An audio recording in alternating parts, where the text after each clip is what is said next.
Hello and welcome to my channel. In this video we will be looking at cognitive explanations of gender development, Kohlberg's theory and gender schema theory, which you need to know for AQA A-level psychology in the subtopic of gender. I hope you enjoy this video and find it helpful. Let's get started. There are two cognitive explanations of gender development, Kohlberg's theory and gender schema theory, that both suggest that a child's mental concept and understanding of gender becomes more sophisticated with age as a result of active changes in thought as a child grows up. Kohlberg's theory. Kohlberg's theory is based on Piaget's theory of cognitive development, which argues that children's thinking changes as they grow up, as the brain becomes more capable of complicated, abstract, and logical thinking. Kohlberg's theory suggested that a child's understanding of gender, including what counts as appropriate gender roles, behaviors, and attitudes, becomes more sophisticated with age as the child matures. Kohlberg identifies three key stages of gender development. Stage 1. Gender identity, 2 to 3 years. At 2 years old, children have an awareness of their own gender and can correctly identify themselves as a boy or girl. At 3 years old, most children can identify other people as male or female, but this is based on superficial assumptions such as appearances, as thinking has little internal logic. Children are not aware that sex is permanent, e.g., when I grow up, I want to be a mummy. They may often choose incorrect labels as they may not realize boys become men or girls become women. Stage 2. Gender stability, approximate 4 years. Children begin to realize and have an understanding that their gender is fixed and stays the same over time, with boys growing into men and girls growing into women. They still get confused by external appearances that suggest someone is of a different sex and are not aware that gender is consistent between different situations, e.g., they may describe a man with long hair as a woman. They believe that a person can change sex if they engage in activities associated with the opposite gender, e.g., female cannot be a builder, and lack the ability to conserve or use logic. Stage 3.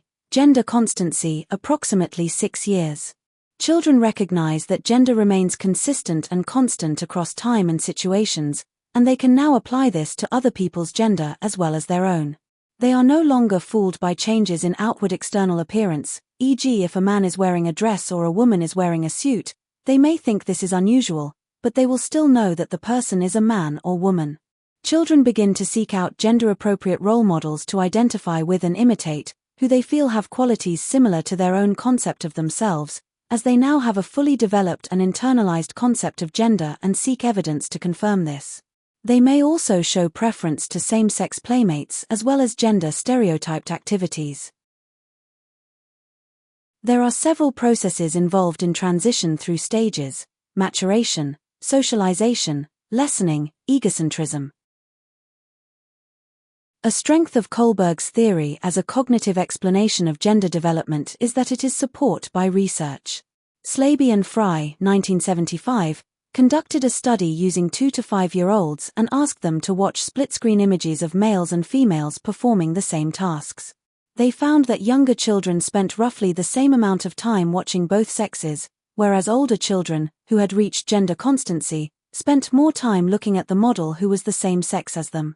This is a strength because it suggests that Kohlberg was correct in his assumption that children who have acquired constancy will actively seek gender-appropriate models. A limitation of Slaby and Fry's study when supporting Kohlberg's stages of gender is that gender consistency appeared to start younger than Kohlberg's theory predicted. In early infancy, boys and girls begin to show preferences for their gender-related toys, which casts potential doubts on Kohlberg's idea of universal stages of development. This is a limitation because it suggests that Kohlberg's ages of gender development were overestimated. A strength of Kohlberg's theory as a cognitive explanation of gender development is that there is research to support for Stage 1, gender labeling. Thompson, 1975, found that 2-year-olds were correct 76% of the time in recognizing their own gender, however children aged 3 were correct 90% of the time.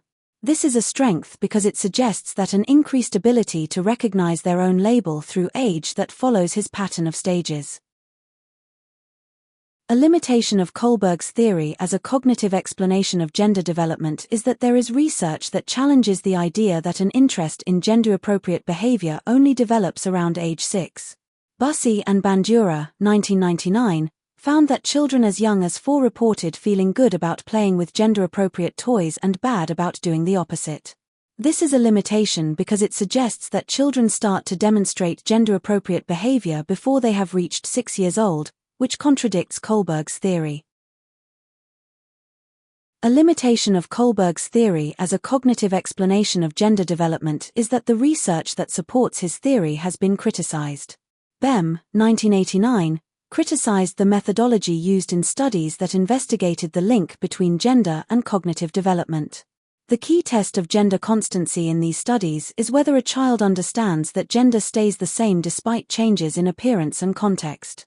Bem argued that young children bound to be confused by this as, in culture, this is how one gender is demarcated from another. Men and women are identified through things like the clothes and hairstyle. A better way to identify males and females is through their physical differences, such as genitalia, something that younger children apparently do not understand. In her own study, Bem demonstrated that 40% of children aged 3 to 5 years were able to demonstrate constancy if they were shown a naked photo of the child to be first, i.e. they based their judgments on more than just clothing. This is a limitation because it suggests that Kohlberg's theory, which posits that gender constancy is a crucial cognitive stage in gender development, may not accurately reflect young children's understanding of gender. A limitation of Kohlberg's theory as a cognitive explanation of gender development is that other researchers have suggested there may be different degrees of gender constancy. Martin et al., 2002, praise Kohlberg's theory for recognizing that children's understanding of their own and other people's gender guides their thoughts and behavior. They point out, though, that exactly when and how this understanding affects children's gender-related behavior remains unclear. Martin et al. Suggest there may be different degrees of gender constancy. An initial degree may orient children to the importance of gender in choosing friends or seeking information, for instance, and this may develop before the age of 6, as Bussey and Bandura suggest. A second degree of constancy, which develops later, may heighten children's responsiveness to gender norms, particularly under conditions of conflict, such as choosing appropriate clothes or attitudes. This is a strength because it suggests that the acquisition of constancy may be a more gradual process and may begin earlier than Kohlberg thought.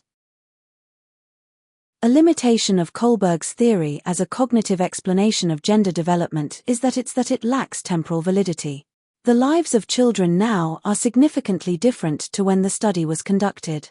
For example, children now are exposed to different kinds of gender information through various media and digital formats and may develop their understanding of constancy at a much earlier age. This is a limitation because it suggests that Kohlberg's theory, which was developed based on observations and studies conducted in a specific historical and cultural context, may not accurately reflect the experiences and understanding of gender among children in more recent times. A limitation of Kohlberg's theory as a cognitive explanation of gender development is that it is socially sensitive. His theory proposes it is cognition and thinking that determines gender, and this raises the possibility that people may view those with gender dysphoria in a discriminatory way. They may be seen as choosing to behave in a socially deviant way, which may lead to less tolerance of transsexuals or even stretch into assuming gay and lesbians are also choosing their sexuality. This is a limitation because it suggests that Kohlberg's theory, while aiming to explain gender development, may inadvertently reinforce societal biases and prejudices against individuals who do not conform to traditional gender norms. A limitation of Kohlberg's theory as a cognitive explanation of gender development is that there are methodological concerns. Kohlberg may have encountered systematic errors when conducting the interviews from which he would base his theory upon.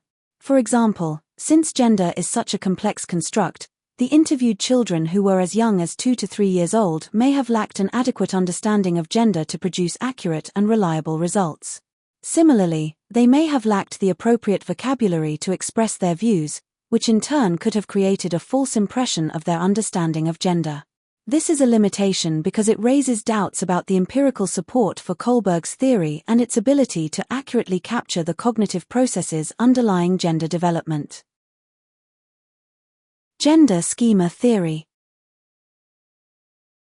Gender schema theory was first introduced by Sandra Bem, who developed gender schema theory to explain the differences between an androgynous person and a traditionally sex person due to cognitive style.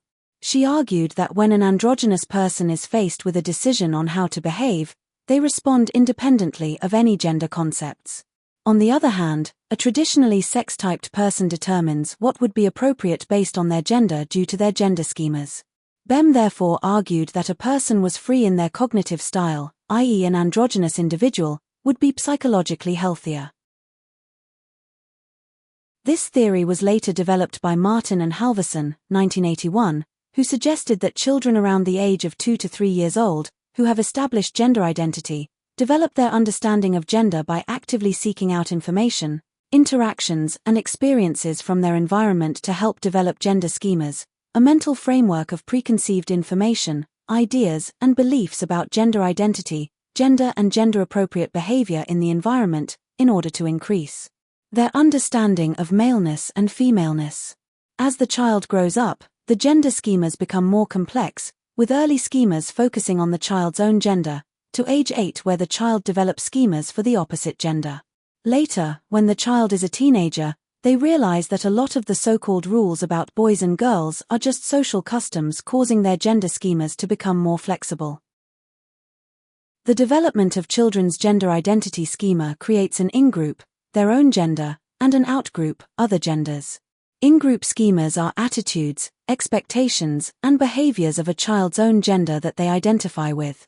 Out-group schemas are the attitudes, expectations, and behaviors expected of the opposite gender.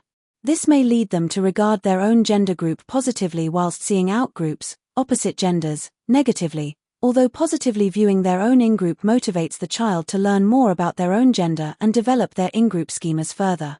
Children will actively search for information about how members of the in-group should behave, ignoring information that relates to the out-group, until they get older, when more detailed schemas can be formed for both genders. A strength of gender schema theory as a cognitive explanation of gender development is that it predicts a testable hypothesis. If gender schemas acquire in-group gender information while ignoring out-group information, it would be expected that people would recall more information on their in-group, which was as shown in Halvorson and Martin's 1981 own study. They found that children under the age of 6 were more likely to remember photographs of gender-appropriate behavior, such as a woman washing the dishes, than photographs of gender-inappropriate behavior, such as a woman fixing a car, when tested a week later. Children tended to change to the gender of the person carrying out the gender-inappropriate activity in the photographs when asked to recall them so that the gender behavior was now appropriate. This is a strength because it suggests that children actively process and interpret information based on their existing gender schemas, with children appearing to absorb in-group information more than out-group information. A strength of gender schema theory as a cognitive explanation of gender development is that the key principles of the theory are supported by other researchers. Bussey and Bandura, 1992, found that children as young as 4 reported feeling good about playing with gender-appropriate toys and bad about doing the opposite. Martin and Little, 1990, found that although children between the ages of 3 and 5 showed no signs of gender constancy or stability, they did display strong sex stereotypes around gender roles and stereotypical attitudes, beliefs, and behaviors about which toys and clothes go with each gender. This is a strength because it suggests that children begin to develop gender schemas about gender-appropriate information as soon as they identify themselves as either male or female. A strength of gender schema theory as a cognitive explanation of gender development is that it can account for cultural differences in gender-appropriate behavior. Cherry, 2019, argued that gender schemas influence what counts as culturally appropriate gender behavior. Traditional cultures, which believe women should take a nurturing role and that men should pursue a career, will raise children who form gender schemas that are consistent with this view. In societies where perceptions of gender have less rigid boundaries, children are more likely to acquire non-standard gender schemas. This is a strength because it suggests that the gender schema theory can explain how gender schemas are transmitted between members of a society and how cultural differences in gender stereotypes come about. A strength of gender schema theory as a cognitive explanation of gender development is that there is research that supports the idea that gender schemas affect memory, particularly when it comes to the organization of information. Bradbard et al., 1986, who found children paid more attention to information they assume is related to their in-group.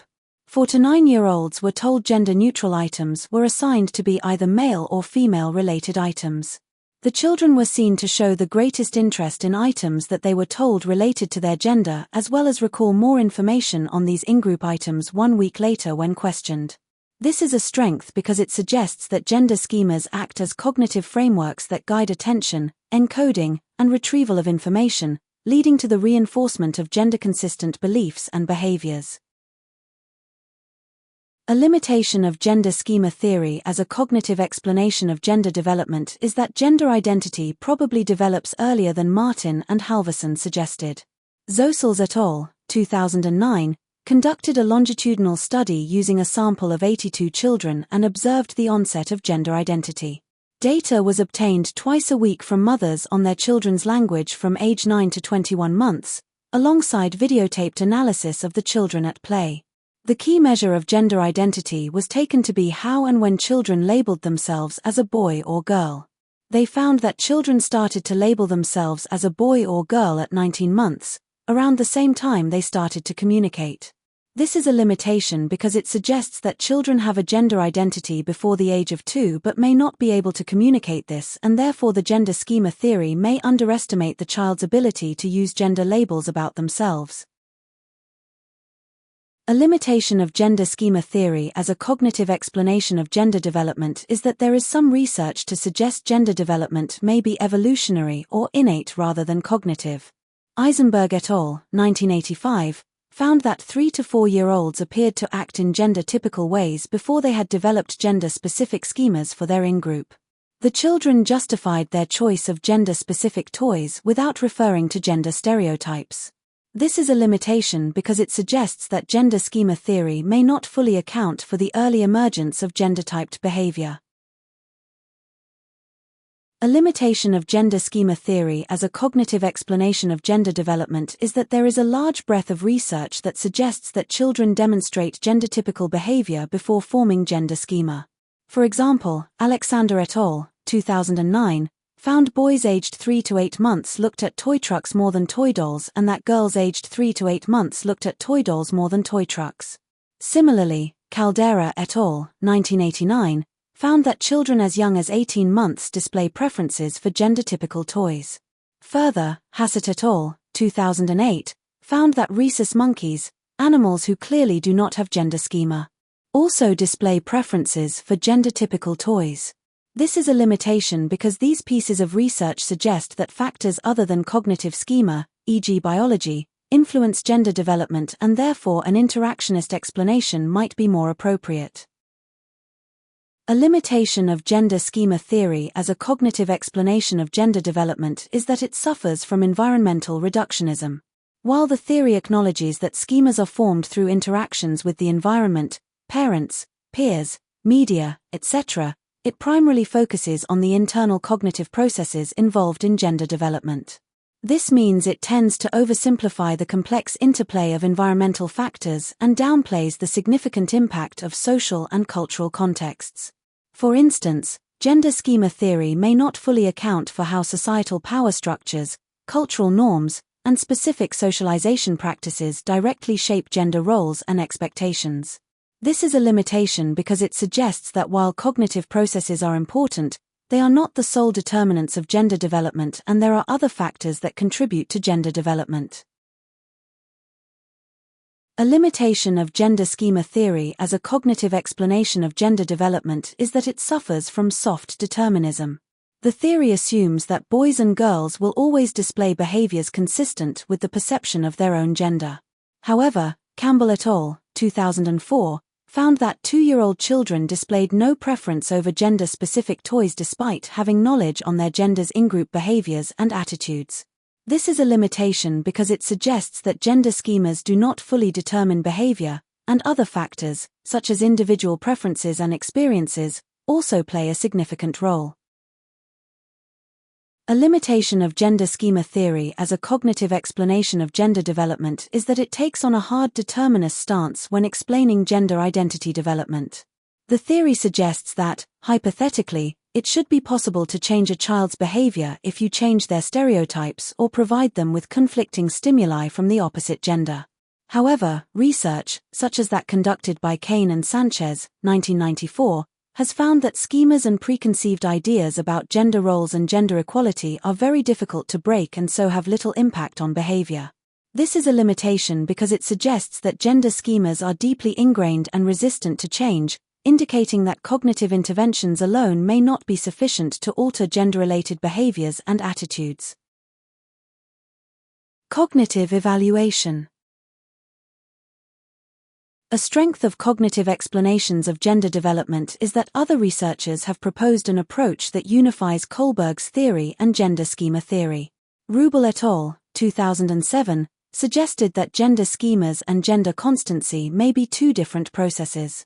Gender schemas may be responsible for the organization of information and thus affect memory, while constancy may be related to motivation, e.g., once a child realizes their own gender is permanent, they may be motivated to learn and adapt to this role.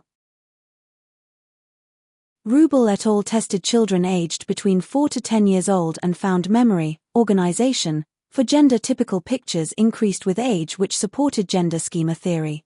They also found preference, motivation, for same-sex toys increased as gender constancy increased, supporting Kohlberg's theory too. This is a strength because it suggests that cognitive explanations of gender development can be integrated to provide a more comprehensive understanding of how children acquire and internalize gender roles and behaviors. Thank you for watching. If you have enjoyed this video, please like and subscribe for more content like this. Bye.